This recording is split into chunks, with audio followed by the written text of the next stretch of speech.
ஒரு சிறிய வீட்டில் கணவன் மற்றும் மனைவி வாழ்ந்து வந்தார்கள். அவர்கள் வாழ்க்கை பெரும் செல்வம் இல்லாமல் இருந்தாலும் அன்பும் ஈமானும் நிரம்பியதாக இருந்தது. ஒரு நாள் வேலை முடிந்து சோர்வாக வீட்டுக்கு வந்தார் கணவன். முகத்தில் கவலை, மனதில் சுமை. அதை கவனித்த மனைவி மெதுவாக கேட்டாள், என்னாச்சு? ஏதாவது பிரச்சனை இருக்கா? அவர் அமைதியாக சொன்னார், இன்று வேலையிடத்தில் சில பிரச்சனைகள், மனசு ரொம்ப கஷ்டமாக இருக்கு. மனைவி சிரித்தபடி சொன்னாள், நமக்கு அல்லாஹ் இருக்கின்றான், கவலைப்படாதீங்க, நாம் சேர்ந்து துவா செய்வோம். அந்த இரவு இருவரும் ஒன்றாக நமாஸ் நின்றார்கள். கணவன் கண்ணீர் விட்டார், மனைவி அமைதியாக துவா செய்தாள்.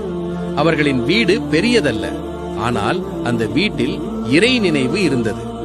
நபி முஹம்மது அவர்கள் கூறினார்கள், உங்களில் சிறந்தவர் தன் மனைவியிடம் சிறந்தவராக இருப்பவரே. அந்த கணவன் புரிந்து கொண்டார், மனைவியை அன்பாக நடத்துவது, அவளை மதிப்பது, அவளுடன் நன்றாக பேசுவது, இது எல்லாம் சதக்கா என்பதை.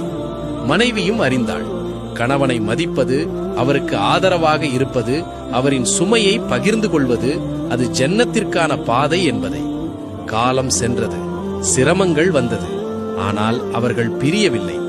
ஏனெனில் அவர்களை இணைத்தது காதல் மட்டுமல்ல, ஈமான். உலகத்தில் Download ShareChat.